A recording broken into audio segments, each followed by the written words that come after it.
Praise the Lord. जैमसी की परमेश्वर आपको बहुत आशीषित करे।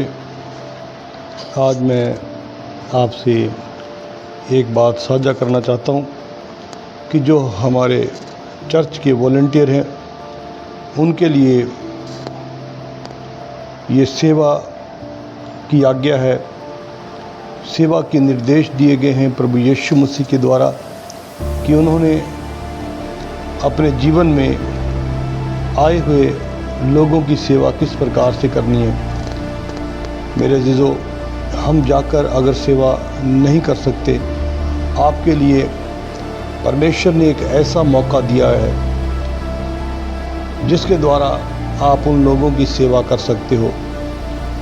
जो भी परमेश्वर के बच्चे चर्च में आते हैं वो आपके लिए सबसे महत्वपूर्ण है, क्योंकि वो प्रभु की देह है और हमारे स्वामी ने हमें एक आज्ञा दी है।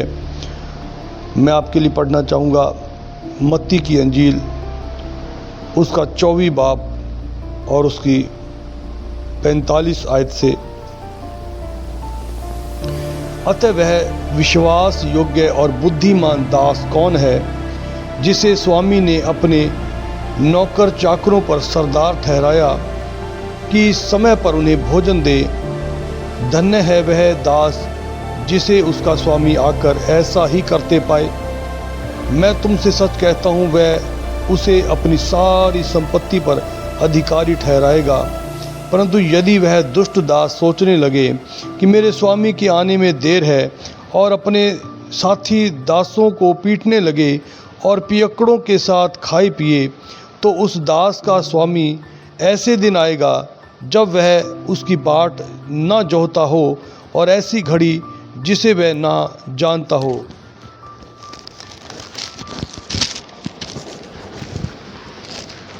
तब वह उसे भारी ताड़ना देगा और उसका भाग कपटियों के साथ ठहराएगा और वहाँ रोना और दांत पीसना होगा।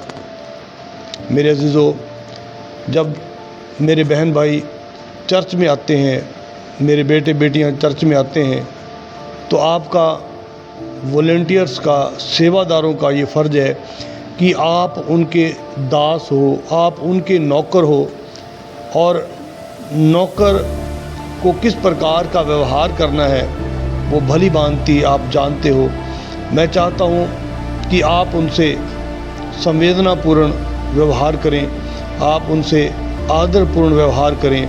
जब आप लाइन बनाते हो या कोई पानी सर्व करते समय या कोई पानी लेता है, उसको किस प्रकार से पानी आपने सर्व करना है, किस प्रकार से आपने उनकी लाइनें बनवाना है, आपने उनके साथ धक्का मुक्की नहीं करना।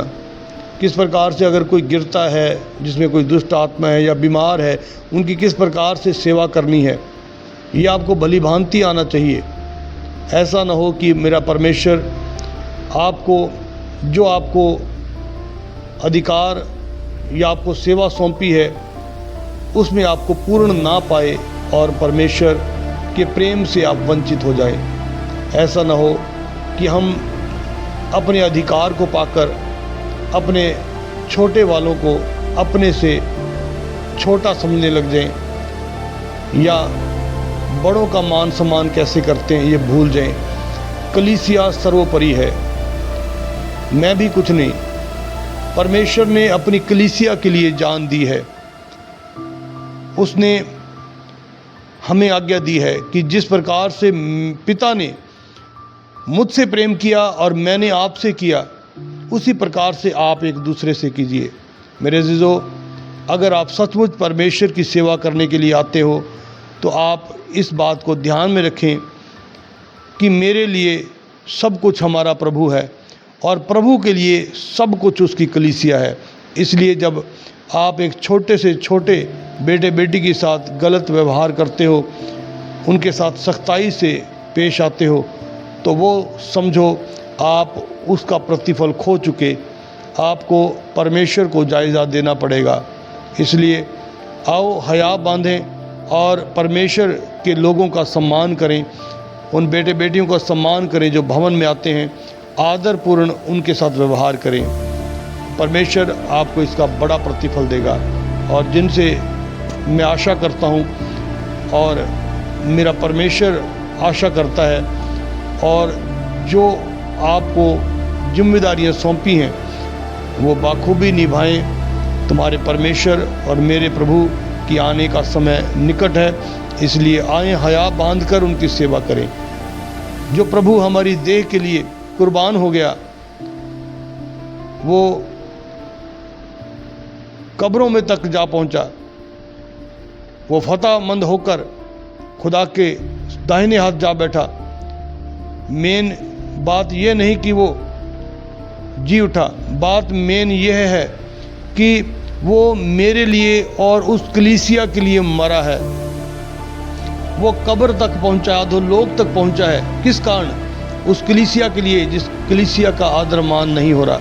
उस कलीसिया का आदर मान करें ताकि परमेश्वर आपको इसका बड़ा प्रतिफल दे।